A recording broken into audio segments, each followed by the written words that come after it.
Hello beautiful soul! Welcome back to my channel. This is Mei Chang Ame from Japan. Gemini Kabayan, this reading is for you. Ayun, nahulog na. Maraming salamat sa inyong lahat, supporters, cross-watcher. Aso nga bago pasok dyan, welcome kayo sa bahay natin. This is a bonus reading para sa iyo, Gemini. This June 2024. Okay, we have the Tower. Okay, may paghihiwalay, no? There's an authority, maari may pag-uusap o may mga mangyayari either sa relationship, either sa family, friend, or sa trabaho, no? Sa nakita ko may mga magtataas ang ego, may ikaw, or there's something happen. Maari may mga when it comes sa bahay rin, maaring may mga problema na darating sa bahay, apartment, or mga papeles ang nakikita ko dito, no? May mga authority, may mga dapat daw na kailangan decisions eh. May loneliness ako nakikita sa'yo. Maaring something problem itong nakikita ko. Sa mga papeles, government, maaring taxes, apartment, bahay, trabaho, o kaya relationship. No, sa nakita ko dito.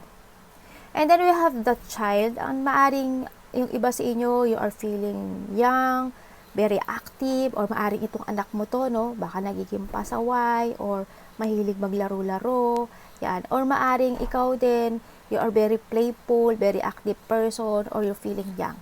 Siguro, handun din yung part na, minsan, we need to rest, take time, kumbaga, magpahinga rin, kumbaga, maaring, ano ba dito?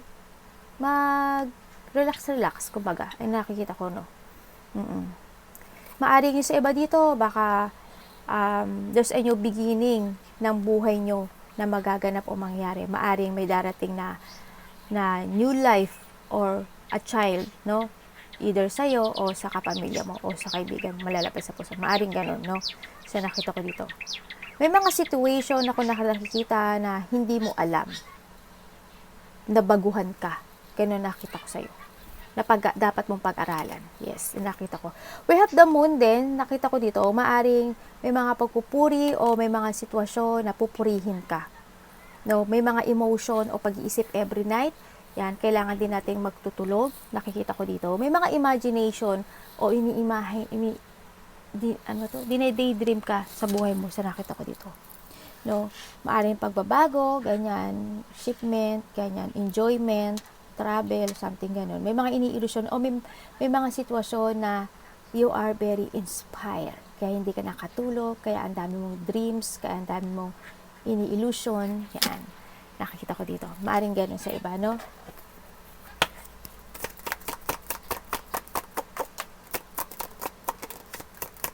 Gemini in June. Thank you. Okay, we have the woman. Maaring you are dealing with a woman. Maaring nanay mo, ate mo, kaibigan mo, tita mo. Maaring gano'n, no? Maaring itong tao na to is very smart, beautiful, intelligent, passionate, or maybe also this is you, no? Sa nakita ko dito. Yun yung palaging presentable. Nakita ko dito. We have the stork, news of a birth or a new business opportunity. Siguro iba sa inyo, there's a beginning din o pag-iisip, maaari, or shipment, no? Problema. Mga pag-iisip ng gusto magbago o make a new beginning ng business, ng trabaho, ng work, or shipment when it comes to your relationship, sa family, sa karelasyon, sa trabaho. Maaring gano'n nakita ko dito, no? O kaya may mga opportunity na gusto mong gawin o darating sa buhay mo, no? Yung nga sinasabi ko sa inyo dito, di ba? Na may mga situation na bago ka na hindi mo alam, mag-uumpisa ka pa lang, ganyan. May mga gano'n. I have the lily, spiritual love. Okay? Maaring there's a new love or a pure heart. Maaring ikaw, halimbawa, o maaring ikaw, may karelasyon ka o may nagiging crush ka. Handun yung purity love. O halimbawa naman, may darating na tao, ganun. This person may pure na pagtingin sa'yo. Yan ang nakita ko sa'yo. Or spiritual also when it comes to a family, anak, sa family, trabaho, kasama sa trabaho, ganyan. We need ng katotohanan. Kailangan natin ano ba tawag dito? Kailangan natin ng pagiging totoo, no? Pure heart. Yan, nakita ko. And we need love. Kumbaga, patakbuhin yung love in any situation.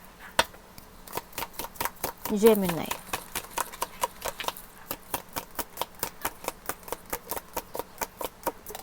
Ang dami naman. Sobra to Sabi nga nila. Mahabol.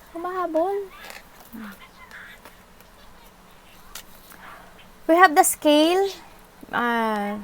Siguro, you need to keep we need to keep balance sa sitwasyon, no? Family, trabaho, friendship, anak, kung ano man sitwasyon meron ka, no? Yan, we have the younger woman. Ito, di ba? Tignan naman. Maaring you are dealing sa younger woman, mas bata sa iyo, maaring ganun, kasama sa trabaho, anak mo, ganyan. No? Or maybe may iniisip ka na tao na malapit sa puso mo, no? Kasi handun yung love, maaring ganun. Maaring anak mo, kapatid mo, ganyan. No, nakita ko ito. Na kailangan siguro balansehin, Also this, we need to balance, no, yung situation, kung ano man to sa buhay mo. And we have the dog close up, pleasure with a close friend. Ayan, handun yung handun yung pagiging close mo. Parang mas more happy, and you feel young, and you feel enjoy, and happy, and fulfill when it comes to your friend, no? Maybe you are dealing also to a Leo person, no? Sa nakita ko ito. Handun yung pagiging matapang mo, with pagdating sa kaibigan mo, bumabait ka, nagiging pure spirit ka, nagiging pure yung heart mo. Yun na nakikita ko sa iyo dito, no? Nagkakaroon ng balance sa buhay mo, no? Nakita ko. We have the feather. Someone you know is undependable and insincere. Okay, maaring you are dealing to someone na hindi talaga totally sincere sa'yo. Or maybe ikaw, ganon. O kaya itong tao na to, hindi talaga ganon ka-sincere. No? Kumbaga, undependable siya. Ganon ang nakikita ko dito. Ikaw lang makakaalam ko sino ito. Gemini in June. Gemini in June. Thank you po. Mari ikaw nakakita ka ng mga ganitong numbers, o kaya related itong numbers to sa'yo. 0, 3, 3, 0, and 7, the divine number. Okay, we have the lucky shirt. And the good luck, wow. Love, yes, we need a pure love, peace, hope, and optimism. Transferring responsibility to others. Progress, creativity. Okay, maybe you have a responsibilities when it comes dito sa mga tao na nakita natin dito, no? Pursue your goals and get what you want. It will provide wonderful benefits for you and the people you hold dear. Your ability to communicate is improving at this time, which make it easier for you to interact with a broad spectrum of individual. Yan ang sinasabi. Okay na umintindi niyan. Bobita ang ate nyo. Diba? We have the good luck and contentment, prosperity, abundance, spiritual awakening, divine intervention. This message is most likely to reach you during intense uncertainty. You'll come out winning from everything that may come your way. Yan. Ipapanalo mo ang lahat. No? Basta you need lang ng balanse, ha? Nakita ko dito. It's also a sign that you have much life experience. Yes. And wisdom to share. You need to share yung mga karunungan mo, yung mga alam mo. Yan, nakita ko dito. Siguro when it comes to mga friend mo, yan. Dito kasi nakikita ko ba, nagiging balance ka dyan, ganyan. No, o ano man sa ka nagiging balance. Siguro may mga sinishare ka na in life na nakakapulot din sila ng aral. And also, yung mga tao na yun, baka nagsishare sila na dapat mo rin pulutin ng aral, no? Sa nakita ko dito. And Yet you need enthusiasm, no? And effort to get this message to others. Yes, kailangan yun. Yung sabi, ibigay mo rin yung mga, i-share mo yung mga experience in life mo sa kanila. Kasi, it looks like naman na maraming kang experience na nagganap din na hindi nagaganap sa kanila, no? Yun nakita ko. Or maybe you shared na talaga yun, no? Sa nakita ko. Tingnan natin. Gemini and Jude. Show me, show me, show me, show me.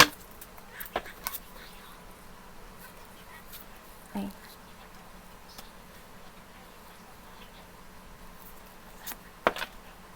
Oh my God. Ano naman itong card mo?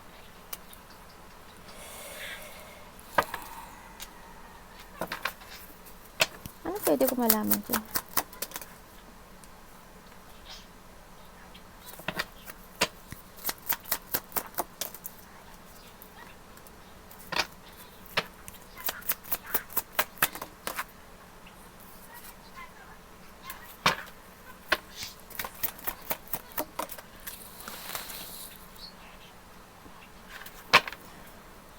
May mga sitwasyon ako nakikita sa'yo na pinag-iisipan mo. Yan, may mga sitwasyon na hindi ka makapag-desisyon sa buhay.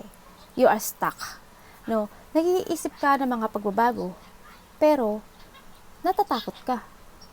Hindi mo kayang harapin. May mga sitwasyon ako nakikita na you are stuck and ayaw mong harapin sa buhay mo. Kumbaga, nahadun ka lang sa loob ng sitwasyon na yun. Maybe, doon yung part na na-stuck ka, na-trap ka, no? Nakita ko dito. Magkakaroon ng mga confused o kaya magkakaroon ng makapag-isip ka ng negativity dito. May mga sitwasyon, maaring ayaw mo, may mga tao o sitwasyon na ayaw mong desisyonan na natatakot ka o natatakot kang harapin, kausapin, kontakin. Maaring gano'n, no? O maaring may mga sitwasyon na hindi ka makapag-crossroad kasi you are stuck. Siguro, you want ng beginning pero hindi mo kayang gawin no? Sa nakita ko dito. Maaring may mga nila ka na rin sa buhay mo. Maybe there is someone here, maaring ikaw o kaya unahin ko maaring halimbawa ikaw may anak ka. Siguro nahandoon yung discharge din, no? Maaring anak mo. O kaya nakakabata mong kakilala. Siguro dito yung pagbibigay mo ng suporta and advice sa kanya. No? Sa nakita ko dito. Siguro andun yung ginagabayan mo siya dito sa situation. Sa iba naman, sa nakita ko dito, may tao dito ako na nakikita na maaring kausapin ka para sa pagbabago. Ang nakikita ko dito, maaring magbibigay siya ng advice o kaya may makipag-communicate sa'yo na maaring nanay mo, maaring lola mo, tita mo, ganyan. Maaring magbibigay siya ng advice sa'yo sa nakita ko dito o makikipag-communicate siya sa'yo. Yun na nakita ko. Or maybe you are the person na when it comes to family, you protect, and saka anak, ganun din, you protect, gusto mo talaga silang protektahan at gusto mo silang itama. Yun na nakikita ko, no?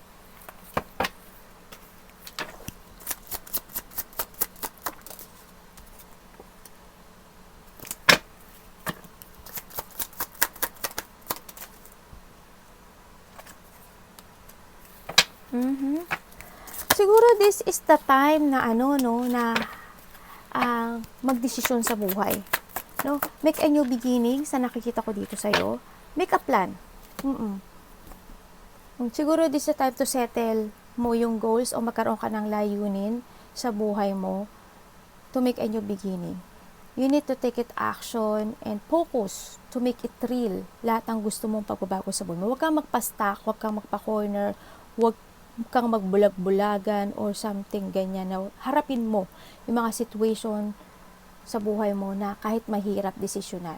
Use your mind and intellect. If you want to crossroad, if you want to make a beginning, planuhin mo. And you need to be very careful. Andito kasi yung sitwasyon na corner ka lang, hindi ka makapag-desisyon sa buhay mo. Siyempre kasi sinasabi ni angels mo dito, na kailangan mo na daw i-let go yung nakaraan, or kailangan mo na daw magdesisyon sa buhay. Kailangan nagkaroon ka daw ng clarity sa buhay mo, harapin mo yung mga sitwasyon na dapat mong harapin sa nakita ko dito. And make a new beginning. O kaya, life-changing na decision. Ganyan. Kailangan ng awareness din dito sa sitwasyon. Maaring, may mga sitwasyon siguro na sa iba sa inyo na obsessed ka. Maybe yung iba dito siguro may palayan ng alak, may addiction, sinungaling, gambler, temptation, ganyan. Maaaring ganun. Mahilig sa material, yung nakita ko dito. Nakikita ko dito na there's a person, ako nakikita, maybe a family, karelasyon, kasama sa trabaho, friend, ganyan, na very toxic, pero hindi nakipag-deal ka eh. Hindi yung partnership eh. Hindi ko alam kung boyfriend mo to, girlfriend mo to, family mo to, kasama mo sa trabaho. Very toxic itong person na to. Kumbaga, hindi naman sa pagiging, siguro kung hindi sa iba toxic, obsessed. There's an obsession here. Ako nakita dito, no, na nakipag-deal ka. Ganun. Parang something happened. Siguro, I don't know, yun na nakita ko eh. O maybe makipag-deal ka sa tao na to, o nakipag-deal ka na sa tao na to. May mga binilak ka sa sitwasyon. Binilak mo yung opportunity to change. Yun nakikita ko. Ayaw mo ng pagbabago eh. Gusto mo lang nahihirapan ka. Kaya ate, sino man may gusto may hirapan sa buhay? Siyempre wala. And then, nandito yung part na parang may mga sitwasyon kasi na ayaw mong harapin o ayaw mong baguhin o ayaw mo ng pagbabago. Yun nakita ko. Parang nagkakaroon, siguro nagkakaroon ng blockage, ganun, nakikita ko. Siguro blockage to sa iba. No? Kaya hindi ka makapag-start ng new beginning. Siguro wala ka pang makitang enlightenment. Siguro you always think negative, ganyan. We need to think positive. Balansin natin yung sitwasyon natin, no? Sa nakita ko dito.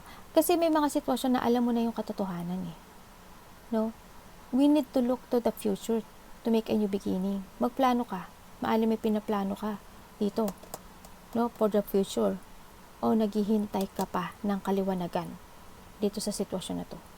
Yun ang nakikita ko sa'yo.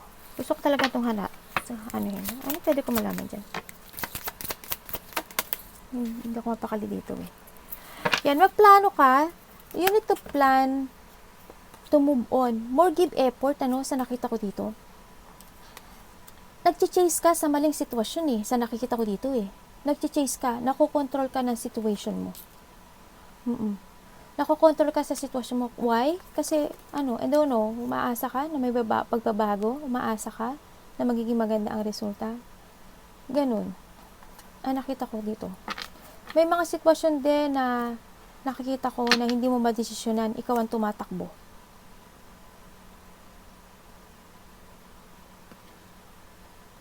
May mga nangloloko sa'yo. May either karelasyon, boyfriend, girlfriend, family, mga tao na sumusuporta sa'yo. Maaring there's a sneaky person kasi, babaero, lalakero. May mga nagsisinungaling daw dito. Either boss mo, karelasyon mo. Yun nakita ko. May mga pagnanakaw din, ako nakikita dito. May nakikita kong papers. I don't know kung dahil to sa bahay. Hindi ko alam kung magpaparenovate ka ba ng bahay, bibili ka ba ng bahay, may isa-sign ka bang kontrata, something gano'n nakikita ko. Parang may papers. I don't know kung ano yung papers na yun ang nakikita ko dito. Iba siguro sa trabaho, iba sa kabahayan. May something dito sa papers na to, no? Sa nakita ko. Siguro more effort to make a new beginning, plano, no? Baka nag-aalala ka kasi pag humiwalay ka o nag-iba ka ng landas, baka hindi mo gusto yung mangyayari. Parang hindi mo fear ka sa unknown eh, sa kalalabasan. Magkaiba ba kayo ng language ng mo? Kasi may nadidinig ako ibang lengguwahe dito, no? Baka nasa ibang bansa ka din, o baka siya Bisaya, ikaw Tagalog, something ganun, o kaya ibang lahi, may ibang country din ako nakikita. Arigatou naman sa God bless.